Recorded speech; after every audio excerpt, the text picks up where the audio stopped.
오늘 본문의 말씀을 가지고 곁에서 위로하시는 주님이라는 제목으로 함께 말씀 나누도록 하겠습니다. 우리 옆에 계신 분들에게 오늘 이렇게 좀 인사했으면 좋겠는데요. 주님께서 위로해 주십니다. 주님께서 위로해 주십니다. 예, 주님께서 날마다 위로해 주십니다.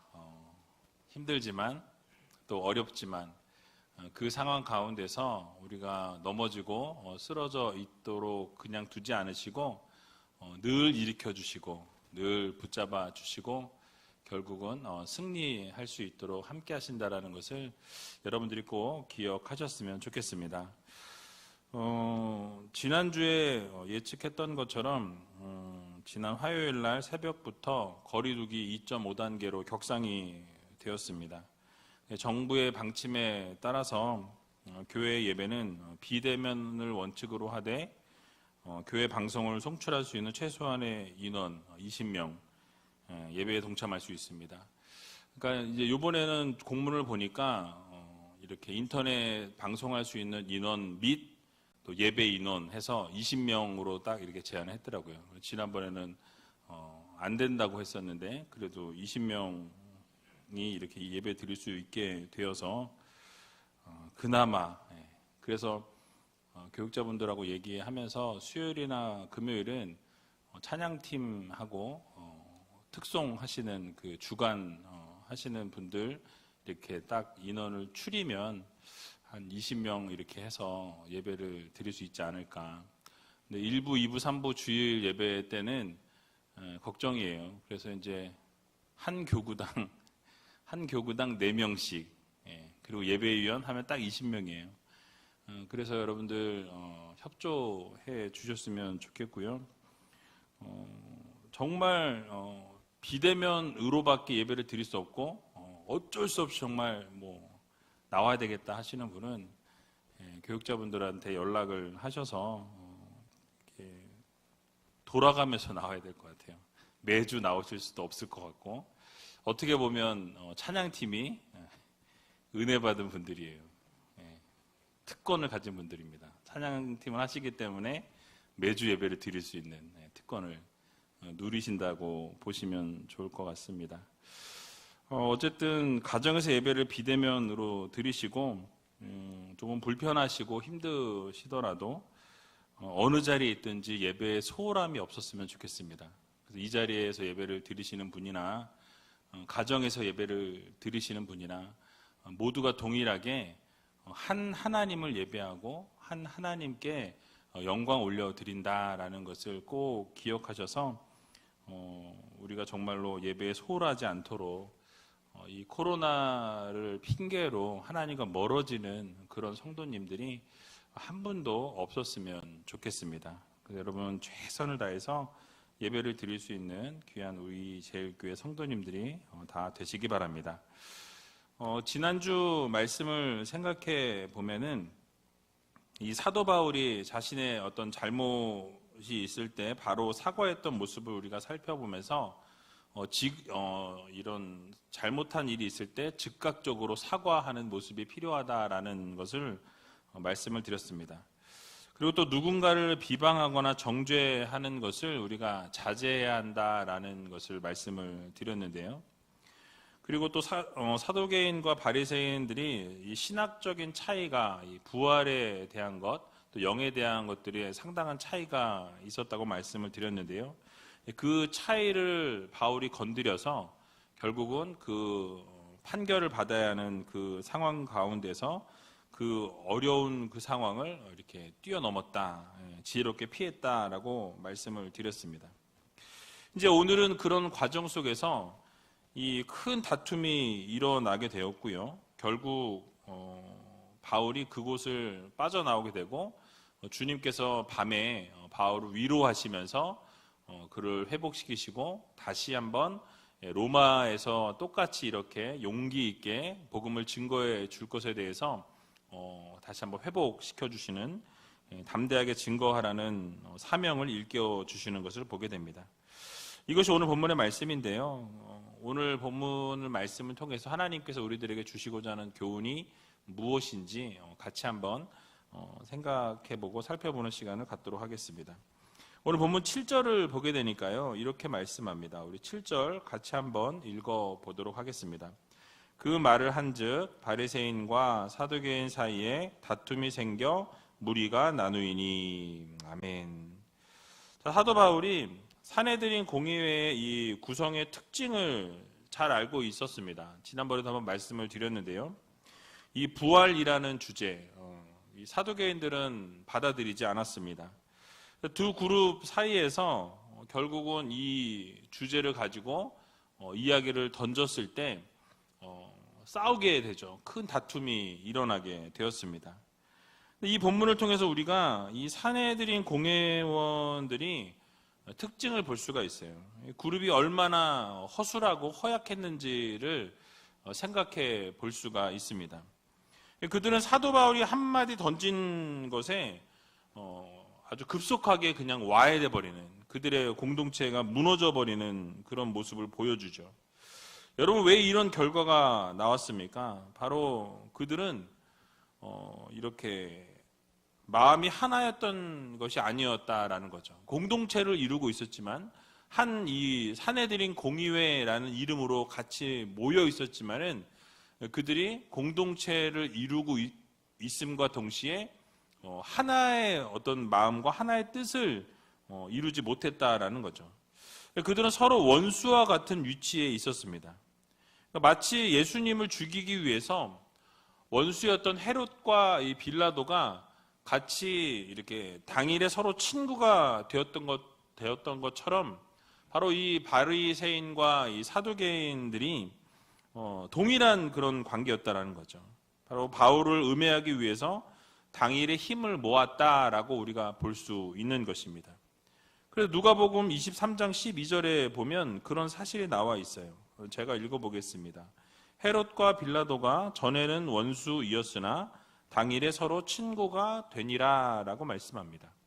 그게 무슨 말씀이냐면, 예수님을 죽이기 위해서 원래는 원수였던 헤롯과 빌라도가 친구가 되었던 것처럼, 바로 이 산헤드린 공의회 안에 있는 이 바리새인과 사두개인들이 사실은 원수처럼 지내던 사이인데, 이 사도 바울을 심판하는 데 있어서는 친구가 되었다라는 거죠. 이렇게 함께 힘을 모을 때 그 위력이 어떠했습니까? 그 당시에 산헤드린 이 공의회는요, 종교적인 최고의 재판소였습니다. 그래서 사형 집행을 하는 것 외에는 어떠한 일도 할 수 있는 아주 막강한 권력을 가진 기구가 바로 이 산헤드린 공의회였다라는 사실이에요. 로마가 유대를 통치하면서 다스렸지만 이 유대인들의 특성을 이렇게 인정해서 줌으로 해서 입법과 사법과 행정을 다 이렇게 움직일 수 있는 산헤드린 공의회는 인정을 해 주었다라는 거죠. 그러니까 통치를 받으면서도 이 산헤드린 공의회에 있는 사두개인과 바리새인들의 특성을 이렇게 인정해주고, 그들이 입법과 사법과 행정의 모든 것들을 다 이끌어가고 다스릴 수 있도록 이렇게 배려를 로마가 해 주었다라는 것이죠. 그래서 로마 제국에 속한 어떠한 속국들도 누리지 못했던 특권을 바로 이 산헤드린 공의회 회원들이 가지고 있었습니다. 근데 이런 특권을 잘 이용하고 활용했으면 참 좋았을 텐데, 실제로는 그렇게 하지 못했다라는 사실이죠. 서로 앙숙으로 지냈고, 예수님을 넘겨줄 때와 같이 고작 의인을 죽이고자 하는 일에 힘을 모았다라는 거죠. 그러니까 의로운 일을 도모하는 것이 아니라 악한 일을 도모하는데 그 권력을 사용하는 모습이 계속해서 보여지고 있는 것이죠. 자, 그런데 그들의 권력은요, 그리 오래가지 못하는 것을 보게 됩니다. 역사적으로 보게 되면 이 악한 일에 힘을 모았던 그들이 AD 70년경에 로마의 이 디도 장군이라는 사람에 의해서 예루살렘이 멸망하게 되죠. 그 멸망을 하게 되면서 그들의 어떤 권력과 그들의 영화는 완전히 끝이 나게 됩니다. 왜냐하면 예루살렘을 멸망시켰던 이 로마는 더 이상 예전의 어떤 이런 특권을 이 사내들인 공의회에 더 이상 주지 않았다라는 사실이에요. 그래서 여러분, 이런 역사적인 사실을 우리가 보면서 생각해 보아야 할 것이 있습니다. 악인들이 힘을 모으고 번성한다고 해서 결코 그들을 우리가 두려워하거나 또는 부러워할 필요가 없다라는 것을 깨달아야 합니다. 왜냐하면 성경이 악인들의 형통함을 어떻게 하지 말아라? 부러워하지 말라라고 말씀합니다. 이유가 무엇입니까? 악인들은 결국 어떻게 되기 때문에? 망하기 때문에. 결국 그게 오래가지 못한다라는 것이 역사를 보게 되면 드러나게 되는 것이죠. 그래서 성경에서도 여러 군데서 이런 말씀을 하는데요. 잠언 12장 7절을 보게 되면 이렇게 말씀합니다. 우리 같이 한번 읽어보도록 하겠습니다. 악인은 엎드러져서 소멸되려니와 의인의 집은 서 있으리라. 아멘. 또 욥기 20장 5절에도 동일하게 말씀하는데요. 같이 한번 또 읽어보겠습니다.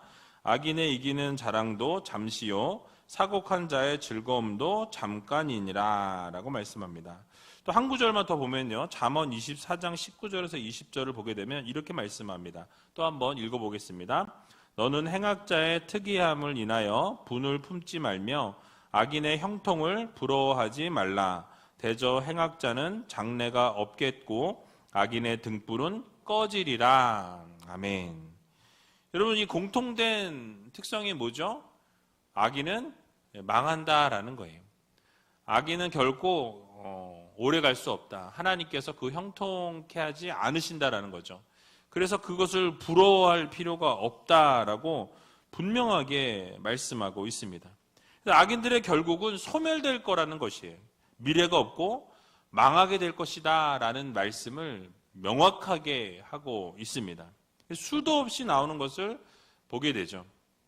그러므로 우리 모두는 이 악인의 형통함이나 번성함에 대해서 부러워할 필요가 없다라는 것을 마음에 새기시기 바랍니다. 여러분, 권력을 가진 자들이나 뭐 이렇게 좀 대단한 것처럼 보이는 자들, 그런데 악인인데 너무 잘 나가요.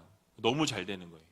그런데 그것을 우리가 부러워할 필요가 없습니다. 왜냐하면 언젠가 망한다라는 거예요. 하나님께서 분명히 망하게 하신다라는 것을 여러분 기억하면서, 하나님께서 의인들의 결국은 좋은 길로 선한 길로 인도하시지만 악인의 결국은 망하게 하시는 것이 하나님의 은혜요 계획이라는 것을 여러분 기억하시기 바랍니다. 우리가 또 한 가지 생각해 보아야 될 부분은 이 바로 같은 공동체 안에서 이 사두개인과 바리새인들과 같이 두 마음을 품어서는 안 된다라는 것을 또 우리가 생각해 볼 필요가 있습니다. 같은 배를 타고 있는 사람들이 서로 다른 마음을 품는다면 여러분, 그 배는 어디로 가겠습니까? 산으로 가죠. 대답을 얼마나 잘하시는지. 집에 있는 분들도 대답을 꼬박꼬박 하시기 바랍니다. 맞아요. 배가 산으로 가요.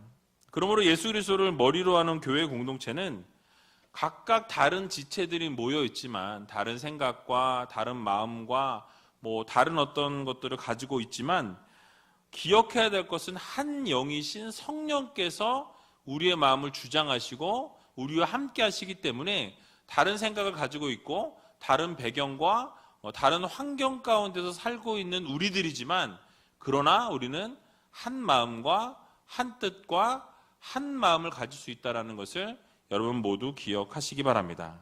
그래서 우리가 예수 그리스도를 머리로 하는 교회 공동체이기 때문에 하나된 공동체다라는 것을 기억해야 할 것입니다.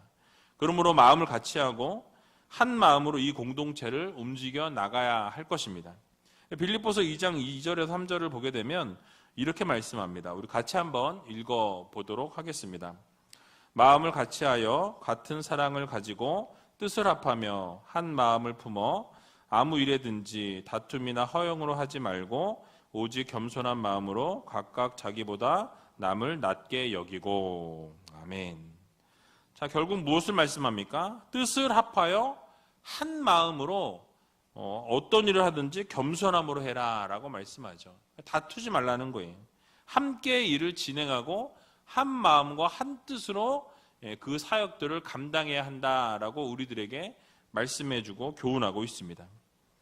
여러분, 우리 제일교회 공동체는 어떻습니까? 여러분들이 보실 때 한 마음으로 한 방향을 향해 같은 비전을 가지고 나아가고 있는 것으로 보고 계십니까?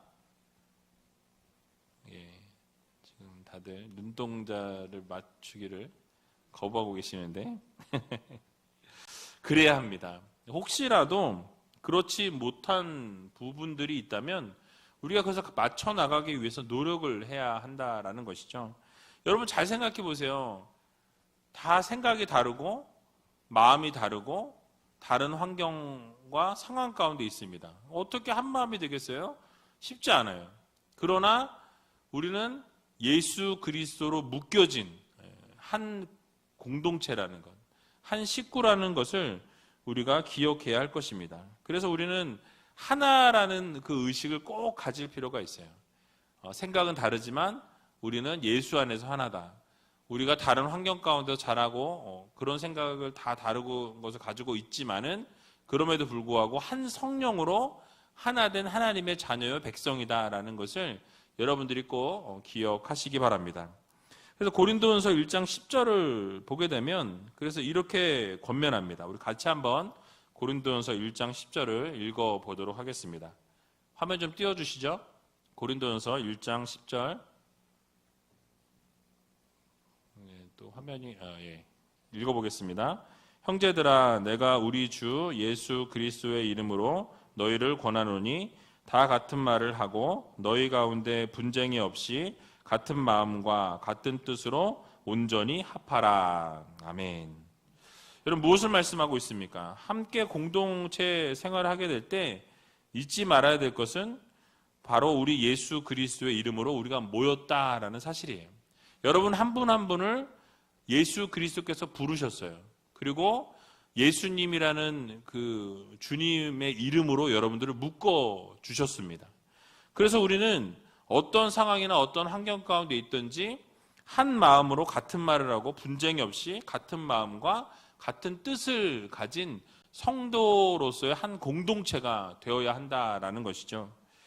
그래서 마음이 나누어져 있는 분이 혹시라도 계시다고 한다면 여러분 주님의 사랑으로 하나를 이룰 수 있는 여러분들이 다 되시기 바랍니다. 왜냐하면 성령님이 한 성령님이시고 하나님이 한 하나님이시기 때문에 그래요. 그래서 우리는 하나님의 자녀요 하나님의 백성들이기 때문에 우리도 하나라는 것을 여러분 모두 믿으시기 바랍니다. 그런 의미에서 옆에 있는 분들에게 우리는 하나입니다 라고 이렇게 인사했으면 좋겠습니다. 우리는 하나입니다. 예, 그렇습니다. 여러분 우리 하나입니다. 한 영을 모신 한 성령을 모신 성도님들이 마음이 나누어져 있고 갈라져 있다면 하나님께서 기뻐하지 않으신다는 거예요. 분명히 한 성령을 부어주셨는데 한 영을 여러분들에게 똑같이 부어주셨는데 하나의 공동체를 이루지 못한다면 하나님이 참 마음이 아파하실 거라는 것이죠.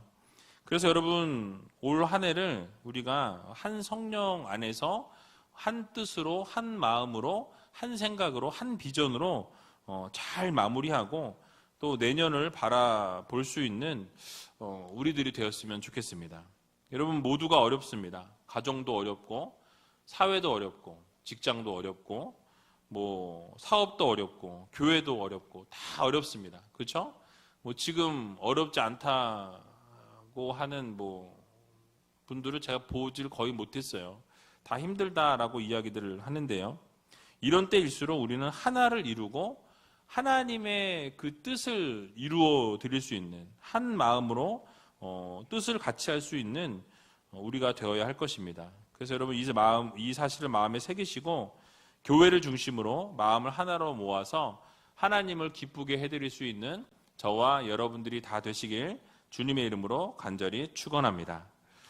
자, 이제 사두개인들과 바리새인들이 왜 싸웠는지에 대해서 설명을 하고 있는데요. 오늘 보면 8절에 나와 있습니다. 우리 8절을 같이 한번 읽어보도록 하겠습니다. 이는 사두개인은 부활도 없고 천사도 없고 영도 없다 하고 바리새인은 다 있다 함이라. 아멘. 자, 지금 두 그룹의 상반된 어떤 견해, 신학적인 관점을 설명하고 있는 것이죠. 그것 때문에 지금 분쟁했다고 말씀하고 있는데요.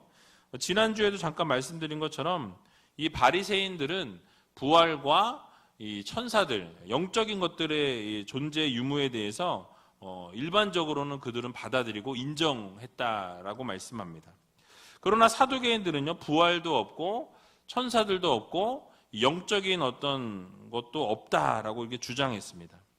오직 그들이 신봉했던 것은 모세 오경만 정경이고 모세 오경만 자신들의 말씀으로 받아들였던 것으로 우리는 알고 있습니다.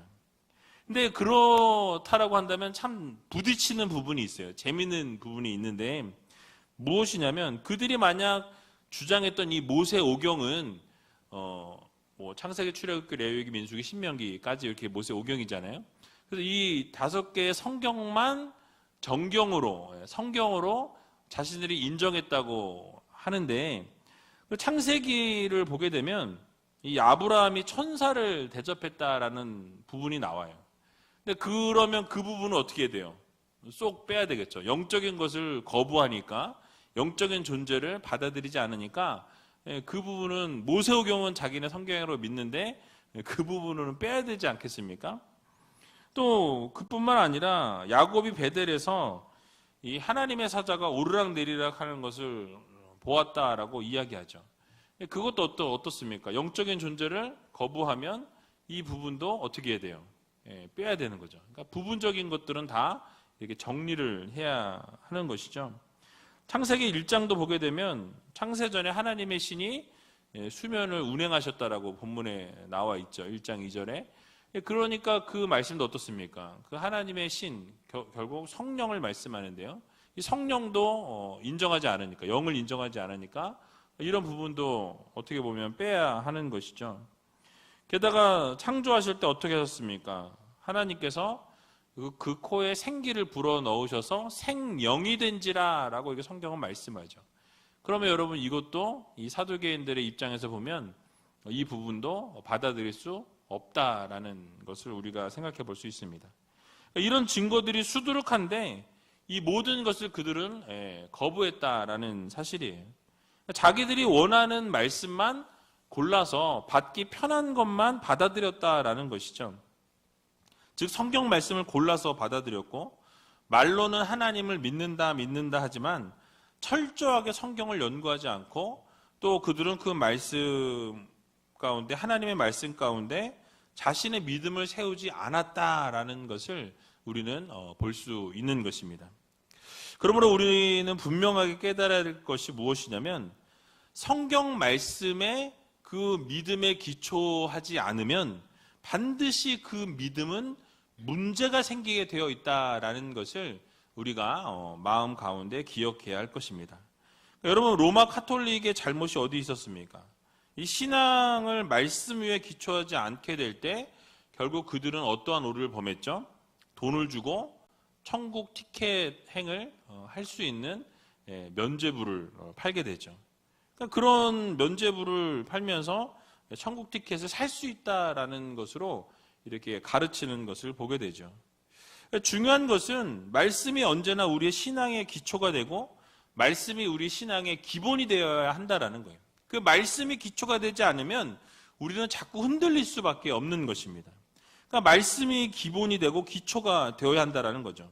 말씀이 기본이 되지 않으면 그 신앙은 이상한 방향으로 흘러가게 됩니다.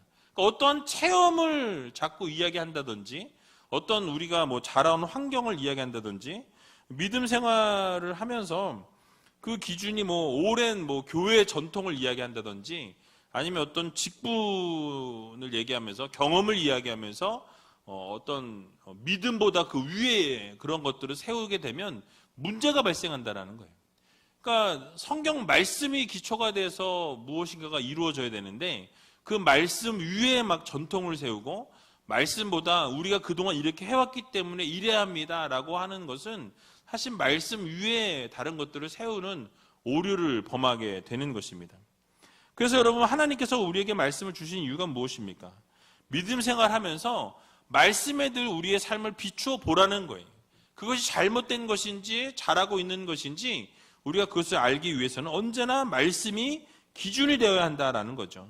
하나님의 말씀이 기준이 되지 못하면 결국 방향을 잃어버릴 수밖에 없는 것입니다. 그러므로 우리는 언제나 말씀을 기준으로 삼아야 한다라는 거예요. 우리의 삶이 언제나 말씀의 기준을 두고 결국 우리의 방향도 언제나 말씀의 기준을 두어서 말씀이 가라는 곳에 가고 멈추라는 곳에 멈출 줄 아는 그런 믿음의 성도들이 되어야 할 것입니다. 그래서 그 기준이 말씀이 될 때 바른 신앙의 기초를 세울 수 있고 언제나 말씀 가운데 우리의 믿음의 뿌리를 내려서 하나님이 기뻐하시는 신앙생활의 모습을 할 수 있는 저와 여러분들이 다 되시길 주님의 이름으로 간절히 축원합니다. 결국 이제 이렇게 두 편이 나뉘어져서 어떤 현상이 일어났다고 오늘 본문은 말씀합니까? 오늘 9절에서 10절에 나와 있는데요. 우리 9절과 10절 같이 한번 읽어보겠습니다. 크게 헌화가 일어날새 바리새인 편에서 몇 서기관이 일어나 다투어 가로되 우리가 이 사람을 보매 악한 것이 없도다. 혹 영이나 혹 천사가 저더러 말하였으면 어찌하겠느뇨 하여 큰 분쟁이 생기니 천부장이 바울이 저희에게 찢겨질까 하여 군사를 명하여 내려가 무리 가운데서 빼앗아 가지고 영문으로 들어가라 하니라. 아멘. 자, 크게 헌화가 났다라고 일어났다라고 말하는데요. 이 헌화가 났다라는 것은 비명을 지르고 크게 울부짖었다라는 그런 뜻이에요. 즉 고함을 크게 지르면서 막 싸웠던 거죠. 그래서 소란을 피우고 자신들의 주장을 펼치고 있는 것입니다. 어떤 주장입니까? 이 바리새인 편에서는 바울은 죄가 없다라는 거예요. 그리고 그가 말하는 게 오를 수도 있다라는 것을 이야기하죠. 그러자 이제 사두개인 편에서 어떻게 합니까? 결사 반대하는 거예요. 그러면서 큰 분쟁이 생기게 되었습니다. 아수라장이 되어 버렸다라는 거죠. 그 속에서 천부장이 위협을 느끼게 되었고 이제 바울을 보호하기 위해서 그를 영문으로 데리고 다시 들어가게 됩니다. 그리고 그날 밤에 어떤 일이 일어나게 되었습니까? 오늘 본문 11절에 보니까 이렇게 말씀하는데요. 우리가 같이 11절 읽어보도록 하겠습니다. 그날 밤에 주께서 바울 곁에 서서 이르시되 담대하라. 내가 예루살렘에서 나의 일을 증거한 것 같이 로마에서도 증거하여야 하리라 하시니라. 아멘. 자, 여러분 한번 잘 생각해 보시기 바랍니다. 얼마나 고통스러운 시간이었겠습니까? 근데 그날 밤에 우리 주님께서 사도 바울의 곁에 찾아오셨다라고 오늘 본문은 말씀하죠. 그러면서 위로하셨다라고 말씀합니다. 위로하시면서 담대하게 복음을 증거해라 라고 이렇게 명령하시는 것을 듣게 됩니다. 그리고 예루살렘에서 복음을 증거할 때 담대하게 증거했던 것과 동일하게 이 로마에서도 그렇게 동일하게 담대하게 복음을 증거해야 할 것이다 라고 사명을 다시 한번 일깨워 주시는 것을 보게 됩니다. 이 말씀은 다시 바꿔서 말하면 하나님께서 로마에 가서 나의 복음을 증거해야 한다라고 말씀하신 것은 결국 하나님께서 로마에 가기까지 어떠한 일이 있어도 내가 너와 함께하고 너를 보호하겠다라고 약속의 말씀을 주신 것과 동일하다라는 거예요. 다음에 살펴보겠지만 사도 바울을 죽이기 위해서 40명의 결세대가 이렇게 조직되는 것을 보게 됩니다. 바울을 죽이기까지는 내가 먹지도 않고 내가 마시지도 않겠다라고 결단한 사람이 이 40명이 기다리고 있어요. 길목에서 죽이려고 지금 이렇게 회의를 해서 딱 기다리고 있는 상황입니다. 그런데 우리 주님께서 어떻게 하시겠다고 말씀하시는 거죠? 이런 모든 것으로부터 막아주시겠다라는 거예요. 로마에 가서까지 복음을 증거하라는 것은 그때까지도 내가 함께하고 그때까지 늘 보호하고 그때까지 인도해 주겠다라는 하나님의 약속의 말씀인 것입니다. 여러분, 이 얼마나 위로가 되고 힘이 되는 주님의 약속의 말씀입니까? 바울에게는 정말로 힘들고 어려운 하루였을 것입니다. 거의 사람들에게 두들겨 맞고 죽을 위기 가운데 있을 때에 이 로마의 천부장을 통해서 겨우 목숨을 건진 그 다음 날이 지금 오늘 본문의 내용이에요. 그리고 그 날도 어떤 일이 있었습니까? 사내들인에 가서 이 변론 끝에 찢길 위험을 당했다라고 말씀하죠. 그날도 겨우겨우 건짐을 받은, 죽을 위기에서 겨우겨우 살아난 그런 밤이었다라고 말씀하죠. 또 이제 40인의 암살단이 바울을 암살하기 위해서 음모를 꾸미고 맹세했던 그 바로 전날 밤이 바로 오늘이라는 것입니다. 성경은 말씀하고 있지는 않지만 분명히 그날 밤에 이 바울에게 있어서 너무나 힘들고 바울은 너무나 지쳐 있었고 너무나 어려운 상황 가운데 위기의 밤을 맞이하고 있었던 것으로 보여집니다. 그것을 하나님이 아시고 하나님께서 바울을 그냥 두지 않으시고 찾아오셔서 그를 위로하시고 그에게 다시 말씀하시고 결국 사명을 다시 한번 일깨워 주시는 것을 우리는 볼 수 있습니다. 그래서 그 밤에, 힘들고 어려운 그 밤에, 다 포기하고 싶은 그 밤에 우리 주님이 찾아오셔서 말씀으로 위로하시고 다시 한번 회복시켜 주셨다라는 사실이에요. 사랑하는 우주의교 성도 여러분, 우리에게도 이 사도 바울에게 찾아왔던 밤이 찾아옵니다. 정말 죽고 싶은 생각이 들 만큼 위기의 밤이 오고 고난의 밤이 오고 정말 우리의 삶 가운데 절망의 밤과 낙심의 밤이 찾아올 때에 세미한 음성 가운데 말씀하시는 그 하나님의 음성을 들을 줄 아는 우이제일교회 모든 성도님들이 다 되시기 바랍니다. 그래서 그렇게 찾아오셔서 말씀해 주시는데 말씀 가운데 뭘 말씀하십니까? 위로해 주시는 거예요. 격려해 주십니다. 기도하는 중에 우리의 마음을 만져주시는 거예요. 찬양하는 가운데 우리의 마음을 위로해 주시는 거예요. 어렵지, 힘들지, 그러나 내가 너와 함께 할 거야. 두려워 마라, 놀라지 마라, 내가 너와 함께 한다라고 약속의 말씀을 주고 계시는 것입니다. 그래서 우리와 함께 하시면서 우리를 버리지도 아니하시고 떠나지도 아니하시겠다라는 약속의 말씀을 주고 계시는 것입니다. 그러므로 사랑하는 우이제일교회 성도 여러분, 낙심하지 마십시오. 주님이 여러분들 찾아오셔서 위로해 주실 것입니다. 지속적으로 여러분 기도하시기 바랍니다. 세미한 음성 가운데 하나님이 말씀하실 거예요. 응답하실 거라는 것이죠. 그러므로 지속적으로 말씀을 듣는 자리에 나오시고 말씀을 자주 읽으시기 바랍니다. 그러면 말씀 가운데 확실한 음성으로 여러분들에게 분명하고 명확한 말씀을 반드시 해 주실 것이라는 것을 여러분 기억하시기 바랍니다. 저도 개인적으로 요즘 어렵고 힘든 시간들을 보내고 있습니다.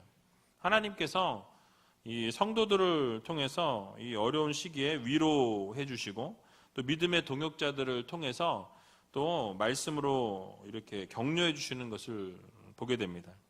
이번 코로나로 교회가 완전히 무너지는 것 같고 교회가 완전히 바닥으로 내동댕이 쳐지는 것 같지만 저는 그 안에 하나님의 뜻이 있다고 저는 믿습니다. 분명히 하나님께서 이렇게 힘들게 하시고 어렵게 하시는 이유는 이 시간들을 통해서 더 하나님을 친밀하게 만나고 더 하나님과 가까워지고 더 하나님이 원하시는 삶을 살아가게 하시기 위해서 우리를 이끌어 가시는 방편이라고 저는 믿습니다. 그래서 여러분, 그렇기 때문에 우리는 견뎌내야 합니다. 이겨내야 합니다. 어려울지라도 힘들지라도 이 모든 것이 다 지나간다라는 것을 여러분 모두 믿으시고 이 현실이 어렵고 힘들지만 우리가 혼자가 아니라는 것, 믿음의 동역자들이 곁에 있으시고 늘 하나님이 함께 하시고 위로해 주시고 성령께서 늘 우리와 함께 동행하시고 말씀하신다라는 것을 여러분 모두 믿으시고 날마다 힘들고 어려운 상황 가운데서도 믿음으로 모든 것 극복하고 이겨낼 수 있는 저와 여러분들이 다 되시길 주님의 이름으로 간절히 축원합니다.